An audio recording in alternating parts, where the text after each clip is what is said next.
आप मुझे बहुत अच्छे से जानते होंगे और मेरा उद्देश्य ये है कि सही को सही कहना और गलत को गलत कहना, और गलत अगर बात है तो कभी भी पीछे मत हटना।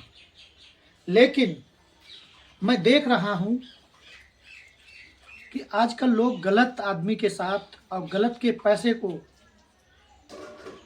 लालच में आकर के खर्च करवाने के लिए उसके सभी तरीके के गलत कामों में लिप्त रहते हैं, और जिसका मुख्य कारण क्या है कि आम आदमी की जेब पर डाका डालना, हर तरीके से परेशान करना और मजबूर करना। मुद्दे तो बहुत बड़े हैं, अगर मैं हर मुद्दे की बात करूं तो सालों बीत जाएंगे। लेकिन आज का एक छोटा सा वाकया है जो मैं बताता हूं, रूबरू हकीकत। मैं भी कोई करोड़पति इंसान नहीं हूं, छोटा मोटा इंसान हूं, गुजारा करता हूं अपना। और आशा और उम्मीद यही रहती है कि अगर आप लोगों की तरफ से मुझे सहयोग मिलना शुरू हुआ तो मैं आप लोगों की लड़ाई और भी ज़्यादा अच्छे तरीके से लड़ने के लिए खड़ा हूं। मैं हवा हवाई बातें बनाना और चिकने मुंह को जैसे बिल्ली चाटती है वैसे अपना काम नहीं है। अपना काम ये है कि सही को सही और गलत को गलत कहना। और मैं छाती ठोंक के जहाँ पर भी खड़ा होऊंगा, कभी पीछे नहीं हटूंगा। आप मुझे याद कीजिएगा, कभी भी कोई विपत्ति पड़ती है, लेकिन मुद्दा जायज़ होना चाहिए। नाजायज़ मुद्दे में मैं नहीं आपकी मदद करूंगा। दूसरी चीज़ ये है कि वाकया सबसे बड़ा ये था कि आज मैं दरियागंज रेलवे स्टेशन पर गया। वहाँ पर फाटक से जैसे ही आप निकलोगे 200 मीटर की दूरी पर एक छोटा सा दुकानदार है, फड़ लगा करके गेहूँ खरीदता है। मैंने उससे पूछा कि गेहूँ किस रेट लिया है, तो उसने हमें जवाब दिया कि गेहूँ तो मैं 22 रुपये खरीद रहा हूँ। तो मैं एकदम भड़का और मैंने उससे कहा कि कैसी आपने अंधी लूट मचा रखी है, क्यों है ऐसी बात? तो बोला भाई देखो जो रेट है हम तो वही रेट में खरीदे। तो अपनी रेट तो ये है नहीं।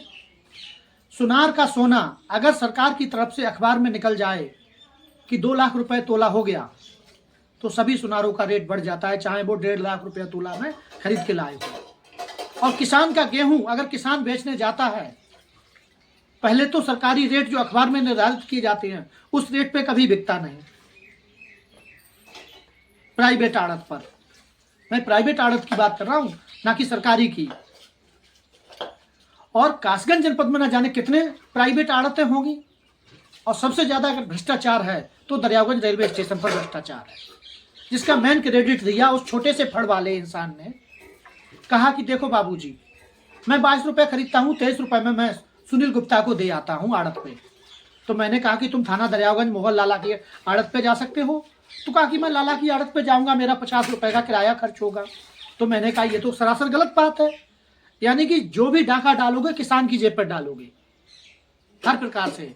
यानी कि किसान आलू में तो बर्बाद हो ही गया है इस साल। 50 रुपए दो, 8 किलो आलू खरीद के ले आओ। आलू की तो मट्टी छटी हुई है।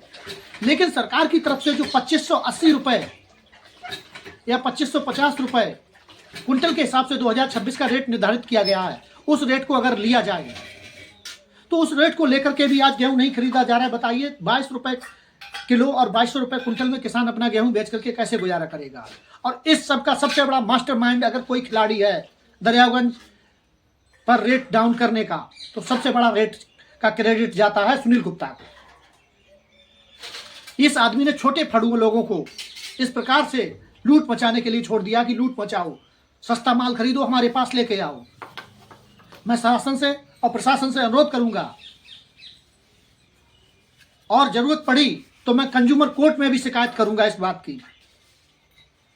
कि किसान की जेब पर इस प्रकार से अगर डाका पड़ेगा, सब चुप हो जाएं, लेकिन मैं चुप नहीं होऊंगा। और भाइयों, मेरी आवाज को दबने मत देना। मुझे मालूम है हमारी आवाज जाएगी दूर तलक, लेकिन उसका सहयोग और क्रेडिट होगा आपका।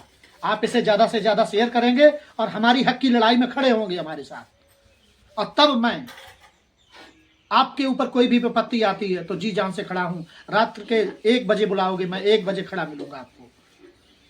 अब मैं अपनी बाड़ी को विराम देता हूं। आज का मुद्दा था गेहूं करप्शन। गेहूं पर